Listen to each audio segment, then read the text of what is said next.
général, s'il y a une caméra sur un musulman, peu importe d'où il est, malheureusement, dans 90% des cas, c'est pour diffamer, c'est pour changer, torsionner soit une vérité ou des choses que cette personne musulmane affirme. Irgendetwas ist in uns geweckt worden. Das Gefühl von enormer Wärme, die ich nie erlebt habe. Auch nicht beim ersten Kuss.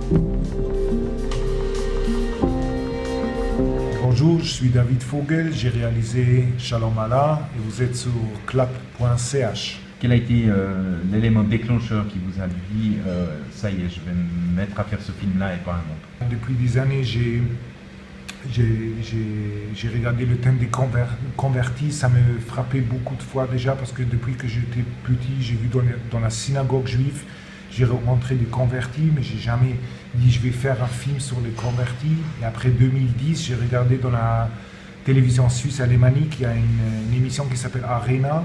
Et là-bas, c'était la première fois que Nicolas Blanchot, le président du conseil du ICTRS, en français vous dites CCIS, je crois, il était à la télévision et j'ai vu comment on parle avec lui. La première question était « Est-ce que vous êtes le Bin Laden de Bienne ?» Et j'ai vu aussi comment était la réaction sur lui. J'ai vu que je me suis demandé comment ça peut être qu'un converti suisse qui est maintenant musulman, il prend la place pour parler pour tous les musulmans en Suisse, pour tous les 400 000 qui est en Suisse. Et là, j'ai décidé de rentrer un peu dans ce thème. Est-ce que vous avez fait une annonce quelque part pour trouver le casting, on dirait, de votre film, ou est-ce que c'est des gens que vous avez cherché vous-même? Oui, j'ai cherché moi-même et c'était très difficile parce que les médias et l'islam, ça c'est vraiment quelque chose de très sensitif. Et pour la première fois, quand j'ai rencontré des musulmans, ils m'ont raconté comment c'est pour eux d'être tout le temps dans les médias. C'était difficile de les convaincre de faire avec moi, avec ce film. Ils n'ont pas fait la différence entre un film documentaire où le directeur raconte une histoire un peu subjective. J'ai dit d'avance que je veux raconter qu'est-ce que eux ils pensent, qu'est-ce que eux ils sentent. Mais ils m'ont pas. C'était difficile de convaincre parce qu'ils ont mis tout dans le même coin. Les médias sont les médias. Et j'ai dû aller boire beaucoup de café, de parler beaucoup, d'expliquer qu'est-ce que je veux, comment je raconte.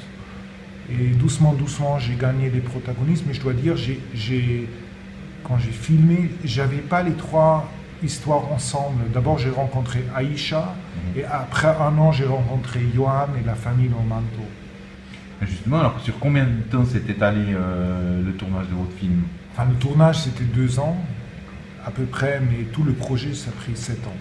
Vous avez dû vous dire, est-ce que je m'implique? Parce que vous vous impliquez dans le film. Est-ce que c'était dès le départ, ça, ou est-ce que c'est venu par après, avec la rencontre des gens? Comment ça s'est passé? Non, c'était encore plus tard. Enfin, il faut être honnête. Il y a un de mes producteurs, c'est Zamir, le filmeur irakien-suisse. Et lui, il a dit depuis le début, écoute, tu es juif, tu fais un film sur des musulmans qui convertis de musulmans, tu dois te mettre dedans. Moi, j'ai dit non, parce que je travaille comme journaliste et comme filmeur. Et qu'est-ce que ça... pourquoi je dois mettre ma propre biographie dedans? Je veux savoir, je veux connaître la vie quotidienne des musulmans. Après, j'ai monté le film, j'ai montré des scènes. Et par exemple, quand je voyais Aïcha qui mit le voile, j'avais une scène, elle est dans la gare de Zurich. Et quand moi je le voyais cette scène, moi je voyais une femme qui porte le voile et j'avais un peu de pitié avec elle parce que j'ai pensé, maintenant il y avait une attaque terroristique, maintenant tous les gens vont critiquer à elle parce qu'ils voient la femme avec le voile. Moi j'ai pensé comme ça. Les gens qui ont regardé cette scène, ils ont pensé, mais qu'est-ce que cette femme aimait ce voile? Ils n'avaient pas d'empathie pour elle. Et après, j'ai dû tout le temps m'expliquer pourquoi j'ai d'empathie pour une femme qui met le voile ou pour une personne qui a une barbe. Et j'ai raconté que moi, j'avais la kippa Et comment j'avais la kippa, comme dans les années 80, il y avait la Intifada, Israël et les Palestiniens, il y avait la Suisse avec le problème avec les banques et l'or.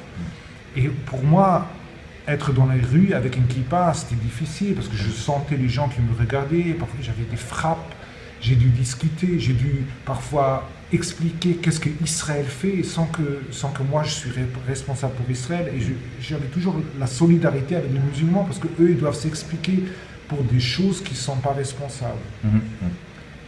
Alors d'abord, j'avais un texte et après, j'ai vu que le texte, c'est pas assez et je dois me mettre dedans. Vous avez tout de suite pensé à uniquement rencontrer des convertis ou vous avez aussi pensé à rencontrer des gens qui ne sont pas forcément suisses, qui ne se sont pas convertis, mais qui sont arrivés en Suisse avec leur religion islamique? Non, pas du tout, parce que moi, je me suis vraiment intéressé pour quelqu'un qui change la religion, parce que moi, je suis toujours intéressé dans mes films à des procès de changement, parce que ça c'est aussi très attractif pour un film. Si quelqu'un, et vous voyez ça dans le film, d'abord, la femme, Madame Myriam Lomanto, d'abord, si vous voyez, elle a un voile et on voit ici un peu les cheveux, elle a ici les cheveux, et à la fin du film, elle mit la voile vraiment comme ça. Vous avez l'histoire de Aïcha, que d'abord elle a beaucoup d'euphorie, et à la fin, elle se change complètement. Et c'est ça que j'étais intéressé à ce procès de la religion et à la réaction des gens. Et ce film n'est pas un film sur l'islam, parce que ça, je ne peux pas faire. Je ne peux pas prendre cette responsabilité. Et il y a 2-3 images assez fortes dans le film, moi j'en retiens une, où on voit dans le salon d'un des 3 groupes que vous suivez, à la fois des épées un peu arabes et des halbardes. C'est difficile de trouver quelque chose de commun pour toutes les 3 histoires, mais s'il y a quelque chose, je pense que toutes les biographies, ils ont quelque chose comme un trou dans leur vie. Il y a quelque chose comme qui change leur vie. Spécialement la famille, ils avaient une crise. Johan de Lausanne, il avait une crise.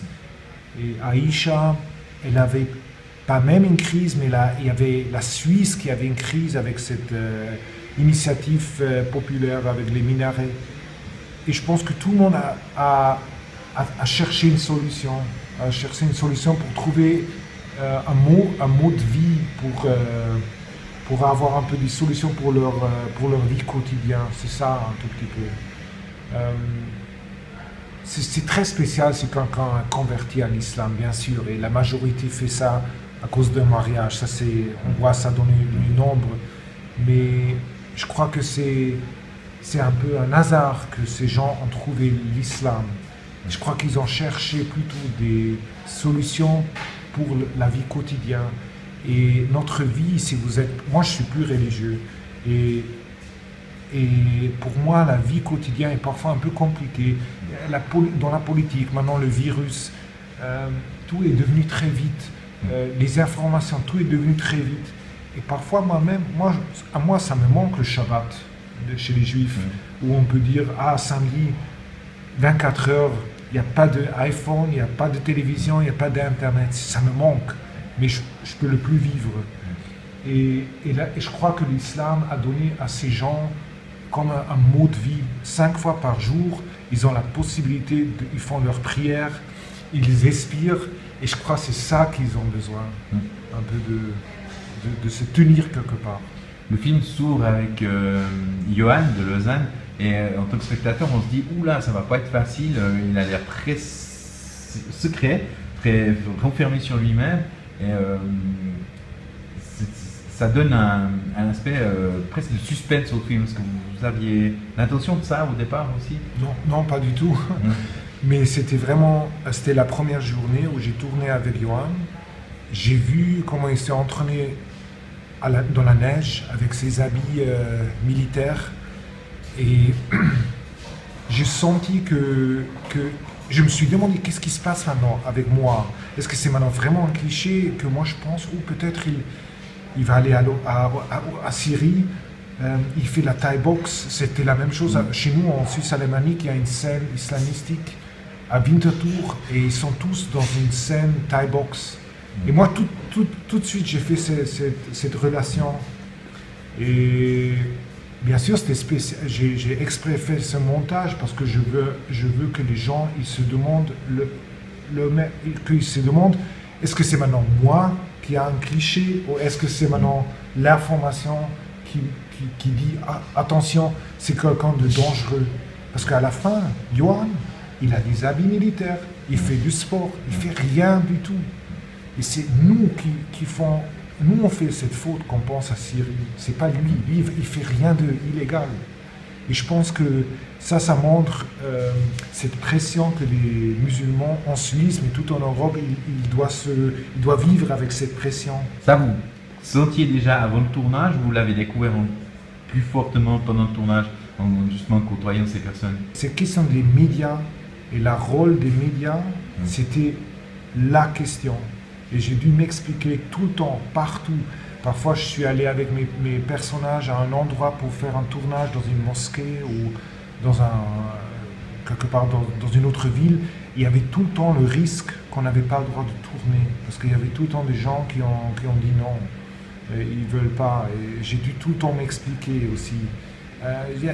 Si vous voyez ce film, vous voyez qu'il y a beaucoup de scènes que j'ai tournées seulement, spécialement avec Johan, seulement avec mon personnage, un à un, ou des petites scènes, parce que j'avais pas la possibilité de tourner dans une mosquée ou dans des cours.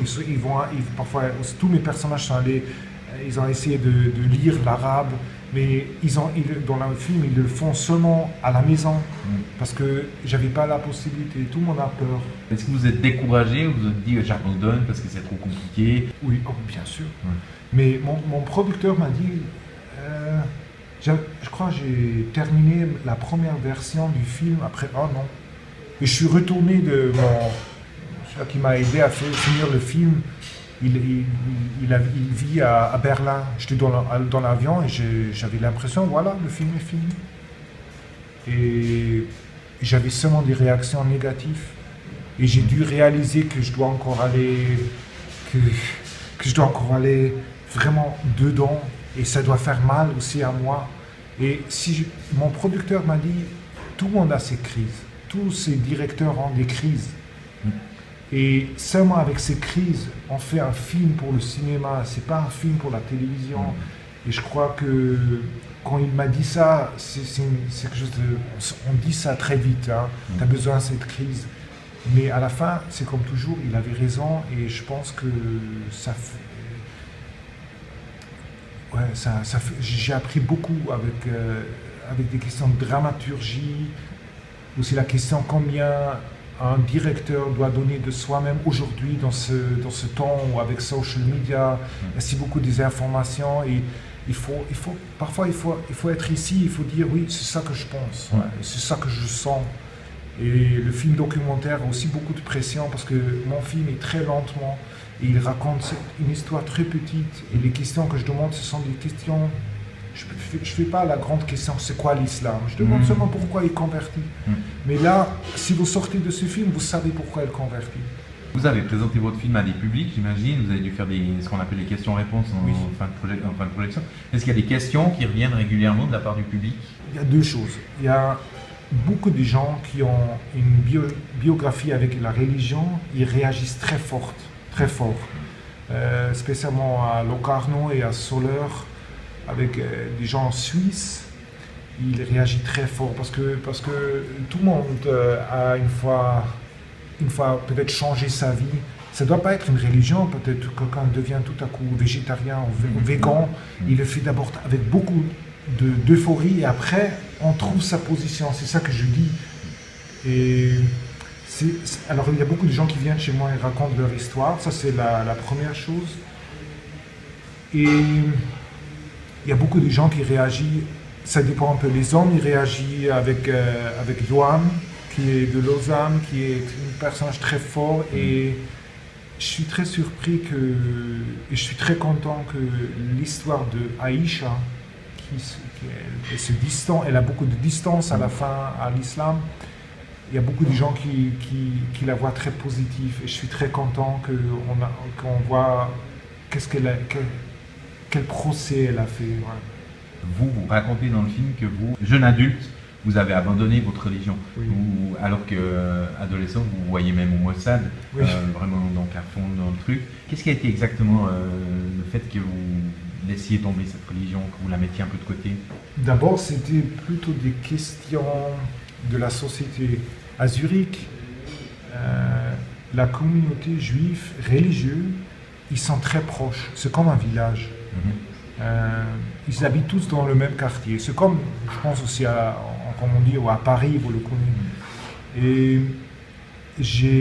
c'était dur pour moi pour trouver ma position dans la société juive. Si on fait ça, c'est comme dans un village. Si on fait exactement ça que la majorité elle fait, on est parfaitement intégré. Et si doucement on sort de cette vie dans le village, on devient un peu le outsider. Alors doucement, je suis devenu le outsider parce que j'avais des positions un peu plus gauches. Doucement, j'ai commencé à fumer, mais je croyais toujours encore à Dieu. D'abord, j'étais religieux. Et doucement, j'ai vu qu'il y a aussi une autre vie. Je voulais avoir plus de liberté. Je voulais manger ce que je veux. Et ça, c'était le procès. Mais vous savez, si vous habitez à la maison encore, j'avais toujours la kippa. Et après le bac, j'ai décidé, je ne vais pas en Israël, à la yeshiva, là où on apprend la Bible. Je vais d'abord voyager. Et quand je suis arrivé un vendredi soir à Buenos Aires, en Argentine, mon copain a dit « Ok, tu fais maintenant le Shabbat » et j'ai dit non, on le laisse.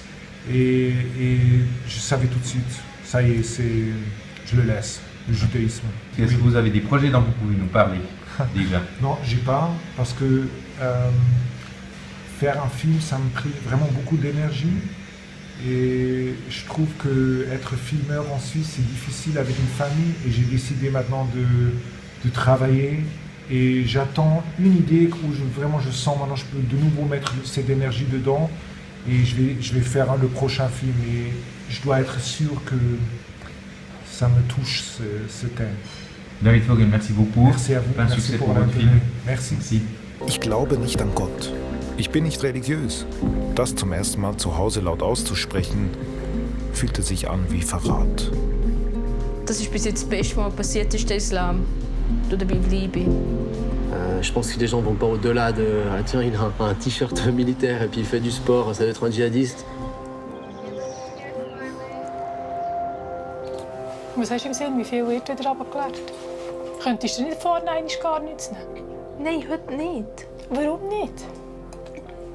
Einfach, sie wollen nichts mehr von euch wissen, wegen dem Islam. Und was ist denn am Islam schlecht, Ihrer Meinung nach? Das weiss ich nicht. On est trop fermé d'esprit, on n'arrive pas à s'ouvrir. C'est comme si, voilà, la Suisse c'est comme ça. Maintenant toi, tu viens, tu seras exactement comme nous, ou tu peux repartir.